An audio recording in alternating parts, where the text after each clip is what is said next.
অষ্টমীর রাতে বেরিয়ে পড়েছিলাম ঠাকুর দেখতে, কিন্তু কোনো রকম গন্তব্য স্থির ছিল না যে কোন দিকে যাব। এইটুকু জানতাম যে কলকাতার সাইডটাই যাব।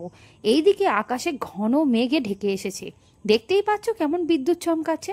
এক প্রকার ভয়ে ভয়ে বাড়ি থেকে বেরিয়েছি, ভাবছি এই না বৃষ্টি চলে আসে। সম্বল হিসেবে সাথে একটা ছাতা নিয়েছে ঠিকই, কিন্তু জোরে বৃষ্টি হলে তো সেই ছাতাও হার মানবে। তখন তো ছাতা দিয়ে বৃষ্টি আটকানো যাবে না। আর যাবো তো কলকাতার দিকে, সেদিকে আবার কেমন বৃষ্টি পাবো সেটাও একটা চিন্তার বিষয়। যাই হোক, আপাতত স্থির করা হলো যে যাব হচ্ছে শোভাবাজারের দিকে। প্রথমে যাওয়ার কথা ছিল হরিদেবপুরে, তারপরে স্থির হলো যাওয়া হবে শোভাবাজারের দিকে। আসলে হরিদেবপুরে যাওয়া হবে নাকি শোভাবাজারের দিকে যাওয়া হবে এটা নিয়ে একটা দোনামোনা চলছিল। তো স্থির করা হলো যে প্রথমে যাওয়া হোক শোভাবাজারের দিকে, হরিদেবপুরে পরে দেখা যাবে, নয়তো পরের দিনও যাওয়া যেতে পারে। কিন্তু এদিকে হলো আরেক কাণ্ড, কিছুটা দূরে যেতে না যেতেই চলে এলো বৃষ্টি। আজকে আমি, আমার বর আর আমার দুটো ভাই, তার সাথে আমার বরের কিছু বন্ধু বেরিয়েছে, মানে আমরা টোটাল আজকে আছি 8 জন। আর বৃষ্টি আসতেই কোনো উপায় নেই, এই ব্রিজের তলায় একটু আশ্রয় নিয়েছিলাম। খুব জোরে বৃষ্টি না হলেও যেটুকুনি ঝিরিঝিরি পড়ছিল তাতে বাইক চালাতে গেলে ভিজেই যেতাম সবাই, সেই জন্যই দাঁড়িয়ে পড়া আর কি। অবশেষে কথা বলতে বলতে চলে এসেছি সায়েন্স সিটির কাছে। বৃষ্টিটা তখন প্রায় ধরে এসেছিল, খুব একটা হচ্ছিল না, ওই একটা দুটো ফোঁটা করেই পড়ছিল, যেটা খুব একটা গায়ে লাগছিল না। সেই জন্য সেইভাবেই ভাবলাম যে এরপরে যদি দাঁড়িয়ে থাকি তাহলে অতিরিক্ত সময় নষ্ট হবে। এমনি আমরা বেরিয়েছিলাম প্রায় রাত্রির 12টা, আর রাত্রির 12টার সময় বেরোনোর পরে যদি এখন বৃষ্টির জন্য এত ওয়েট করতে হয় তাহলে তো আরও মুশকিল, কারণ আজকে আমাদের অনেকটাই দূরে যাওয়ার প্ল্যানিং ছিল। ওই যে দেখতে পাচ্ছ বিল্ডিংটা অন্ধকারে আলো ছায়ার মধ্যে দেখা যাচ্ছে যেটুকুনি, ওটাই হলো সায়েন্স সিটি। এখান থেকে আরও কিছুটা যেতে হবে মেট্রোপলিটন। আমার একেবারেই এই অভিজ্ঞতা নতুন, কারণ আমি কলকাতার এই সাইডে কোনো দিনই আমি ঠাকুর দেখতে আসিনি। সুতরাং আমার অভিজ্ঞতা একেবারে যেহেতু প্রথম হচ্ছে, তো বেশ ভালো লাগছে। কিন্তু বৃষ্টিটা আসার পরে আমার মুডটা একটু বিগড়ে গেছে, শুধু এটাই ভাবছিলাম যেন বৃষ্টিটা জোরে না হয়। আজকে রাতে প্ল্যানিংটা যদি ভেস্তে যায় তাহলে কিন্তু একদমই ভালো হবে না। বিয়ের পরে আমার একেই এটা প্রথম পুজো আমাদের দুজনার, তারপরে আজকে অষ্টমী রাত, এরকম বৃষ্টি এসে যদি সব প্ল্যানিং ভেস্তে দেয় তাহলে তো একেবারেই ভালো লাগে না। আর এছাড়াও আমার জন্মদিন ছিল হচ্ছে 1 তারিখ, তো অষ্টমী রাত তখন 12টা অলরেডি হয়ে গেছে, তো সেই জন্য আমার জন্মদিনও পড়ে গেছে, সেটাও একটা ব্যাপার। আর এই যে আইআরডিসি রয়্যাল বেঙ্গল হোটেলের কাছাকাছি আমরা চলেই এসেছি, প্রায় অনেকটা দূরেই এসে গেছি। রাতের কলকাতার সৌন্দর্য কিন্তু একটু অন্য রকমের হয়, সেটা কিন্তু খুবই সুন্দর লাগে। আর তার উপরে সেটা যদি পুজোর সময় বেরো তাহলে তো কোনো কথাই নেই, সে কলকাতার সৌন্দর্য তো আরও অন্যরকম লাগবে, তাই না? প্রত্যেকেই দেখছি বাইক নিয়ে বেরিয়ে পড়েছে দূর দূরান্তে এখন ঠাকুর দেখতে। এই পুজোর এই কটা দিনই তো আনন্দ, তাই না? যদিও দশমী হয়েই গেছে, ভিডিওটা আমি অনেক লেটে আপলোড করছি। কি করব বলো, পুজোর কটা দিন একদম সময় পাইনি। রাত্রেবেলা সারা রাত ঘুরে বেরোতাম, প্রায় সকাল হয়ে যেত বাড়ি ফিরতে ফিরতে। তারপরে তো একটুখানি ঘুমিয়ে টুমিয়ে খাওয়া দাওয়া দুপুরের এই সব করতে করতে অনেকটাই টাইম চলে যেত। তারপর আর ইচ্ছা করতো না যে একটু এডিট করতে বসি ভিডিও নিয়ে।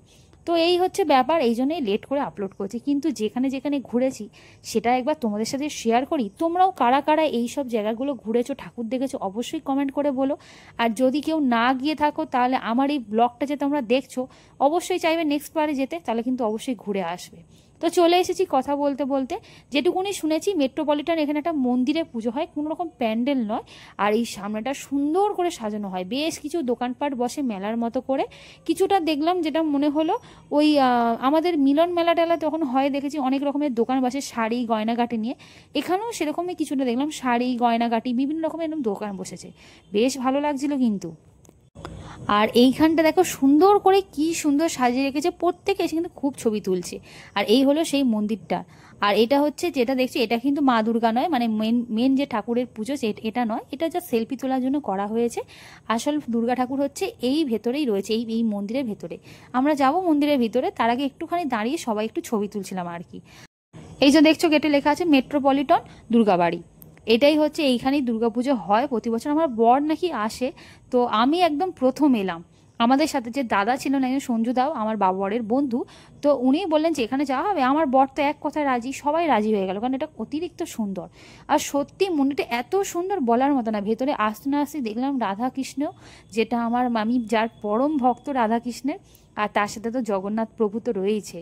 আর এই দেখো মা দুর্গা, যাকে দেখার জন্য আমরা এত দূরে এলাম, সত্যি বলছি অপূর্ব সুন্দর। আর সামনে গেট দেওয়া, তাই আমি কাছ থেকে দেখাতে পারছি না। গেট দেওয়ার কারণও আছে। সব থেকে অবাক করার বিষয়, এখানে মায়ের গায়ে কয়েক ভরি গয়না পরানো আছে সমস্ত ঠাকুরের, লক্ষ্মী, গণেশ, সরস্বতী, কার্তিক, এছাড়াও মা দুর্গা তো আছেই, তার সাথে রাধাকৃষ্ণ, এই যে মা কালী, প্রত্যেকের গায়ে ভরি ভরি গয়না পরানো আছে। সেজন্য যথেষ্ট সিকিউরিটির মধ্যে তো অবশ্যই রাখতে হবে। সত্যি কথা বলতে না, আমি প্রথমে বুঝতেও পারিনি যে ওগুলো সোনার গয়না। তো আমাদের সাথে যে দাদা ছিলেন আর কি, তিনিই বললেন যে হ্যাঁ এগুলো সোনা, এগুলো সত্যিকারের সোনাই পরানো আছে। আমি সত্যি খুব অবাক। আর তবে ওই সব তো বাদ দাও, এত সুন্দর মায়ের মূর্তি, ওখানে পিতলের মায়ের মূর্তিটা এত ভালো লেগেছে। সত্যি বলছি, ঘন্টার পর ঘন্টা বসিয়ে এখানে কাটিয়ে দেওয়া যায়। অনেকেই বসে এখানে সময় কাটাচ্ছে, মানে যারা ধরো ওই ভিড় ভাট্টার মধ্যে যেতে পছন্দ করে না, তারা কিন্তু এখানে এই মন্দিরে বসে বসে সময় কাটিয়ে যাচ্ছে। আর সত্যি সময় কেটেও যাবে। আমরা ওখানে কি করেছি, আধা ঘন্টা কাটিয়ে ফেলেছি, বুঝতেই পারলাম না। গেলাম আর এলাম, কিন্তু আধা ঘন্টা তার মধ্যে কেটে গেছে। খুবই অপূর্ব সুন্দর, বেশ ভালো লাগলো। পরের বছর যদি পারি অবশ্যই আরও একবার আসবো। খুব সুন্দর জায়গাটা, সত্যি বলছি। আর এই যে আমার বরের সামনে যে হোয়াইট কালারের শার্ট পরে যে দাদা হেঁটে হেঁটে যাচ্ছে, উনিই সঞ্জুদা। ওই দাদার তত্ত্বাবধানেই বলতে গেলে আসা। উনি প্রথমে নামটা বললেন, আর আমার বড় আগেরবারে এসেছিল, ওরও ভালো লেগেছিল, তো সেই জন্য বললে হ্যাঁ হ্যাঁ চলো যাই। তো ওই দাদাই আর কি রাস্তা খুব ভালো চেনে এখানকার, তাই আসা। তো সেই জন্য এত সুন্দর জায়গাগুলো দেখতে পেলাম। যাই হোক, এখানে আরও একটা প্যান্ডেল এসেছি। এটা কিন্তু মানে পাড়ার মধ্যে এই পুজোটা, কিন্তু এত সুন্দর করেছে প্যান্ডেলটা, কি বলবো। আর খুব সুন্দর সুন্দর ছোট ছোট কথা লেখা আছে, যেগুলো খুব ভালো লাগছিল। ক্যামেরায় সবটা দেখানো সম্ভব নয়, তাহলে ভিডিও অনেক বড় হয়ে যাবে।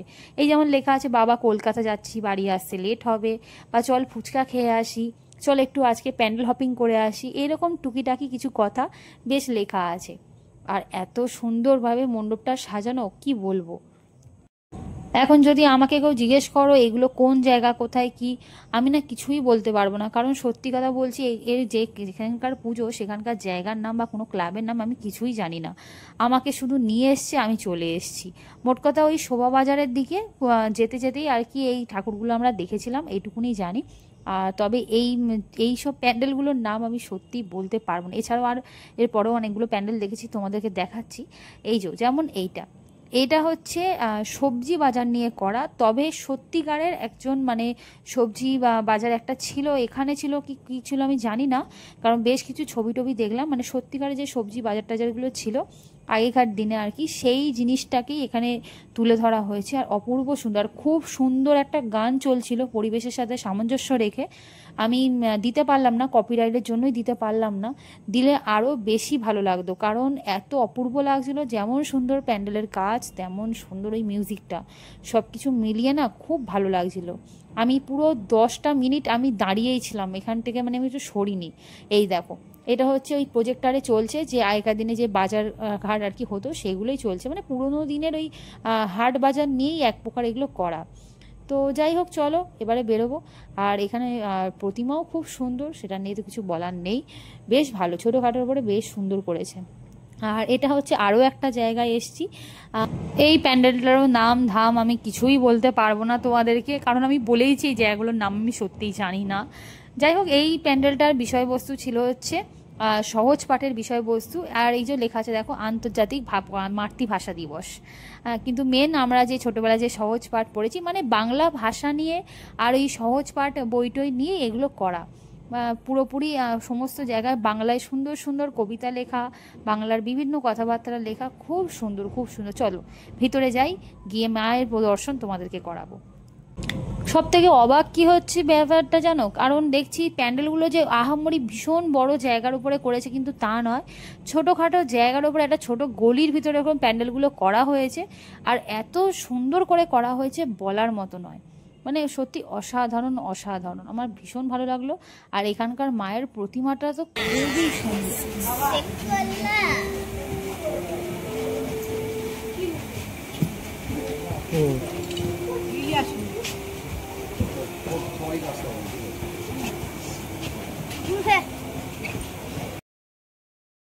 আর এই দেখো, একটা ভালো লাগার জিনিস, একটা বড় সড়ো করে সহজ পাঠের বই এখানে রাখা হয়েছে। এইসব জিনিসগুলো সত্যি মনে হারিয়ে যাচ্ছে, তাই না? ছোটোবেলায় এই সহজ পাঠের বইগুলো পড়েই তো আমরা বড় হয়েছি, তাই না? বাংলা ভাষা শিখেছি। আর আজকে যেন মনে হয় এইগুলো যেন হারিয়ে যাচ্ছে, এই সহজ পাঠ, কিশলয়, এই সমস্ত বইগুলো যেন কোথায় হারিয়ে যাচ্ছে, এগুলো যেন আর পাওয়া যায় না। যাই হোক, হ্যাঁ, দুঃখ করে কি হবে, সময়ের সাথে সাথে সব কিছুই পাল্টে যায়, সেটাই পাল্টাচ্ছে। তবে কিছু কিছু জিনিস মনে হয় যেন না পাল্টালেও যেন ভালো হতো, তাই না? যাই হোক, আর এসছি আরও একটা প্যান্ডেলে, যেখানকার থিম হচ্ছে শোলে। শোলে সিনেমার কথা তো আমরা সবাই জানি। তো শোলে সিনেমার বিভিন্ন রকমের ওই যেগুলো মানে ডায়লগ, বিভিন্ন রকম ছবি টবি দিয়ে আর কি পুরো প্যান্ডেলটা সাজানো হয়েছে। এই শোলে সিনেমা সত্যি বলতে আমি খুব দেখিনি। আমার বাবা মায়েদের মুখে আর কি শোলে সিনেমার কথা খুব শুনেছি, বিশেষ করে আমার বাবার মুখে তো খুবই শুনেছি। আমার বাবা গল্প করতো যে আমি অনেকবার ওই শোলে সিনেমাটা দেখেছি, প্রায় মানে আমার বাবা 7-8 বার মানে দেখেছি, গল্প করতো আমাদেরকে, সেটাই শোনা। আর এখানকার মা কিন্তু খুব সুন্দর, দেখো ঠাকুরটা ভীষণ ভালো হয়েছে। এখানকার প্রত্যেকটা দেখছি প্যান্ডেলগুলো আহামরি বড় সড়ো জায়গার উপর করেছে তা নয়, কিন্তু প্রত্যেকটা প্যান্ডেল সত্যি অসাধারণ। আর সব কিন্তু আমাদের এই যে দাদা আমাদের সাথে এসেছে সঞ্জুদা, সেই কিন্তু আমাদের সাথে করে নিয়ে এসছে। আচ্ছা, আর এইখানে এসছি, এটা আরও একটা প্যান্ডেল। এখানকার বিষয়বস্তু দেখতেই পাচ্ছ, লেখাই ছিল প্যান্ডেলে বন্দে মাতারাম, মানে স্বাধীনতার বিভিন্ন বিষয় নিয়েই করা হয়েছে। স্বাধীনতা সংগ্রামীদের নিয়ে, যাদের যে সমস্ত বিপ্লবীদের জন্য আজ আমরা স্বাধীনতা লাভ করেছি, সেই সমস্ত বিপ্লবীদের ছবি টবি দিয়ে, সেই সমস্ত স্বাধীনতার স্লোগান দিয়েই পুরো প্যান্ডেলটাকে সাজানো। আর মাকে দেখে আমার সত্যি মন ভরে গেল। আমার এই ঠাকুরগুলো দেখতে এত ভালো লাগে কি বলবো, মানে দুর্গা ঠাকুর তো দুর্গা ঠাকুরই, অপূর্ব সুন্দর, অপূর্ব সুন্দর। চলো এবারে যাচ্ছি আহিরি টোলার, ওখানে নাকি খুব সুন্দর দুটো প্যান্ডেল হয়, সেই দুটো দেখবো। দেখেই সম্ভবত ওই দুটোকে এবার বাড়ি ফিরবো। কুমোরটুলির দিকে যাওয়ার ইচ্ছে ছিল, ওখানেও ভালো, তো খুব ভালো ঠাকুর হয়, কিন্তু মনে হচ্ছে ওই দিকটা যাবো না, কারণ আসলে কি কারোর আর ভালো লাগছে না। আর বৃষ্টির জন্য না আমাদের একটু সময় নষ্ট হলো। মাঝখানে তো দেখলে এক জায়গায় দাঁড়িয়েছিলাম, তারপরেও বেশ কিছুটা আসার পরেও ওই যখন মানে ছোটো ছোটো প্যান্ডেলগুলোতে ঢুকছিলাম, তখনও দেখলাম বৃষ্টি এলো, যার জন্য আমাদেরকে দাঁড়িয়ে থেকে বেশ কিছুটা আমাদের সময় নষ্ট হয়েছে। যাই হোক, এখন চলে এসেছি আহিরিটোলার, এখানে আহিরিটোলা যুববিন্দু, যেটা নাম দেখলাম আসার সময় এই জায়গাটা।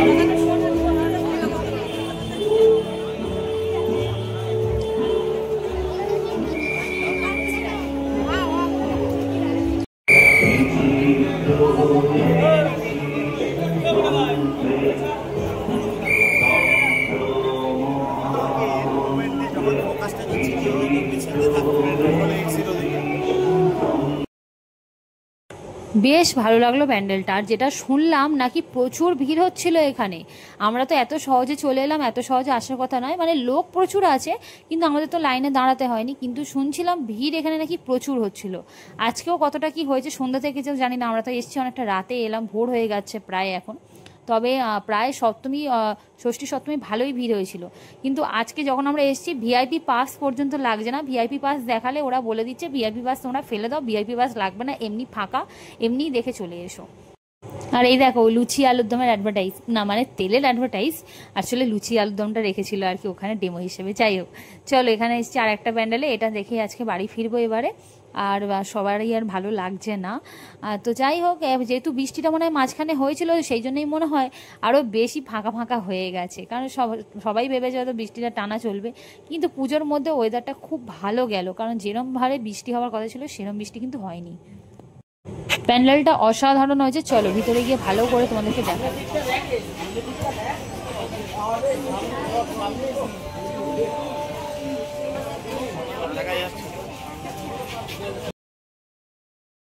খুব সুন্দরভাবে কিন্তু প্যান্ডেলটা করেছে।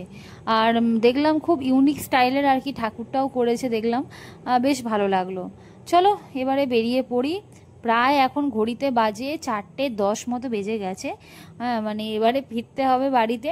কুমোরটুলির দিকে যাওয়া যেত, সঞ্জুদাও বলছিল নিয়ে যাবে, কিন্তু কেউ আর যেতে চাইলো না, এমনকি আমিও চাইলাম না, কারণ সত্যি আর ভালো লাগছিল না। অনেকটা রাত হয়েছে, মানে সরি ভোর হয়ে গেছে প্রায়। আর আমরা বেশ কিছুদিন মানে এই কটা দিন ধরে পুরো রাত জেগে জেগেই ঠাকুর দেখছি। তো এই যে সঞ্জুদা, আর পিছনে বসে আছে রাকেশদা, আর আমাদের ভাইরা আছে, আরও দুটো দাদা আছে, তারা সব পিছনে আছে। কাউকে আর একসাথে দেখাতে পারলাম না, কি আর করবো, মানে সেই সুযোগটাই হয়নি। যাই হোক, চলো বাড়ি ফিরি। ভিডিওটা আজকে এখানেই শেষ করছি। ভালো লাগলে অবশ্যই লাইক করো, কমেন্ট করে জানিও কেমন লেগেছে, আর আমার চ্যানেলটাকে সাবস্ক্রাইব করতে একদম ভুলো না। সবাই ভালো থেকো, সুস্থ থেকো, রাধে রাধে।